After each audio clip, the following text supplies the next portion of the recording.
હવે પ્રશ્ન નંબર 2 માં એવું કીધેલું છે સ્વાધ્યાય 5.3 કે સરવાળો શોધો. તો સરવાળો શોધો પ્રકારના એક દાખલા જોઈએ કે કોઈ વખત એવી રકમ પૂછેલી હોય કે 3 + 6 + 9 + 300 સરવાળો શોધો. આવી રીતે તમને રકમ આપી દે એને કહે કે સરવાળો શોધો. તો શું કરવું?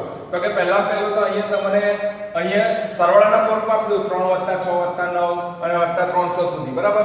પણ કેટલા પદ તે આપેલું નથી, બરાબર. આપણે n જોઈએ તો આપણે જે આપેલું છે તે પહેલા લખી દઈએ કે a બરાબર કેટલા છે? તો કે 3 છે, બરાબર. d એટલે કે તફાવત તો 6 - 3 એટલે કે કેટલો આવ્યો? 3 એ લખી દીધો.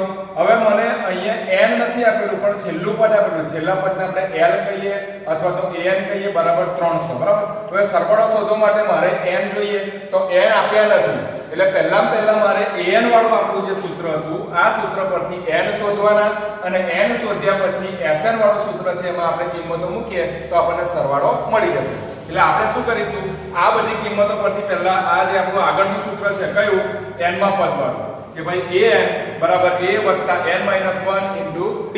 આ સૂત્રની અંદર આપણે આ કિંમતો મૂકીશું એટલે આપણને n મળી જશે, બરાબર. એટલે આપણે આ સૂત્રની અંદર બધી કિંમતો મૂકી દઈએ તો કે an એટલે કે છેલ્લું પદ છે કેટલું છે? 300.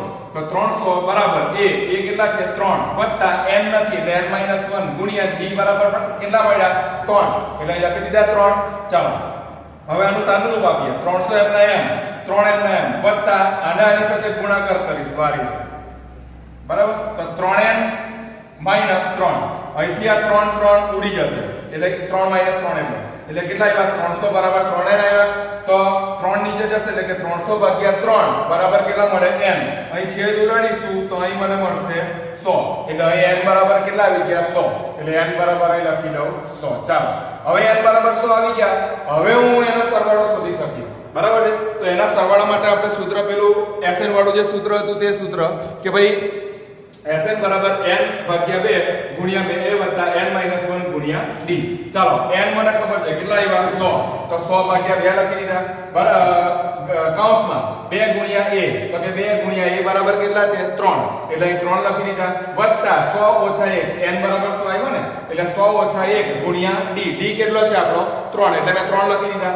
હવે 100 ભાગ્યા 2 અહીં છેદ ઉડાડીશું તો અહીં કેટલા મળશે મને? 50 એટલે 50 ગુણ્યા કૌંસમાં 3 દુ 6 વત્તા 100 - 1 એટલે કે 99 અને 3 હતા ડિફરન્સ d તે.